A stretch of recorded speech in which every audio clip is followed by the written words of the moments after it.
अस्सलामुअलैकुम दोस्तों, मेरा नाम है अली और आप देख रहे हैं मेरा YouTube channel tadka with Ali. आज मैं आपको सिखाऊंगा मिंट मार्गरीटा बनाना। इसमें किन किन अशिया की ज़रूरत पड़ेगी ये देख लें। पुदीना, शुगर, काला नमक, सफ़ेद नमक जो हम किचन में यूज़ करते हैं, नींबू जूस, फ्रेश नींबू का निकाल लें या लेमन जूस आप यूज़ कर लें, बर्फ़, 7 अप भी आपके पास होनी चाहिए या स्प्राइट होनी चाहिए।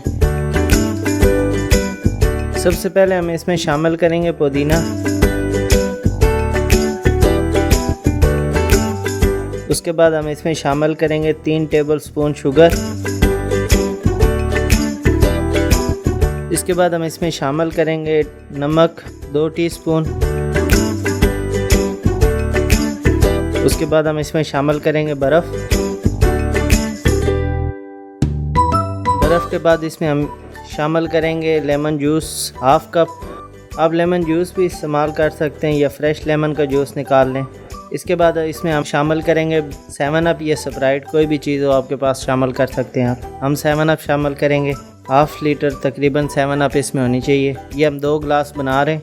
ये 2 गिलास की रेसिपी है आपके पास, आप ज़्यादा भी बना सकते हैं और इस क्वांटिटी को बढ़ा सकते हैं। इसके बाद हम इसमें ऐड करेंगे ब्लैक नमक 2 टेबलस्पून। अब हम इसको मिक्स करेंगे अच्छी तरह से। ये देख रहे हैं ब्लेंडर में मिक्स हो रहा है। जितना इसको मिक्स करेंगे इतना अच्छा ये बनेगा और ये गर्मियों का सबसे लाजवाब तोहफा, ये आपके मैदे को बिल्कुल ठंडा कर देता है। अब ये देख रहे हैं हमने इसे ग्राइंड किया है, ये ग्राइंड हो गया। अब हम इसे खोलेंगे, ये देखें बिल्कुल बर्फ़। जब ये बर्फ़ बन जाएगी समझे मिंट मार्गरीटा तैयार है। ये देखें ऐसा होना चाहिए, ज़्यादा पतला ना हो। अगर ज़्यादा ग्राइंड करेंगे आप इसको ये बिल्कुल पानी हो जाएगा। इसलिए इसे 5 से 10 मिनट के लिए इसे ग्राइंड करना है बर्फ़ में, फुल बर्फ़ हो जाए और आप इसे पी सकते हैं। और पी के इसे बताइएगा कैसा लगा आपको। घर में अपने किचन में ज़रूर इस्तेमाल करिएगा। ये चीज़ें आपके पास तो होती हैं, आप बना के एक बार ट्राई करिएगा। तो आज की रेसिपी आपको कैसी लगी? अगर अच्छी लगी अपने दोस्तों और फैमिली मेम्बर के साथ ज़रूर शेयर कीजिएगा और मुझे कमेंट्स में ज़रूर बताइएगा। अल्लाह हाफ़िज़, मिलते हैं नई रेसिपी के साथ।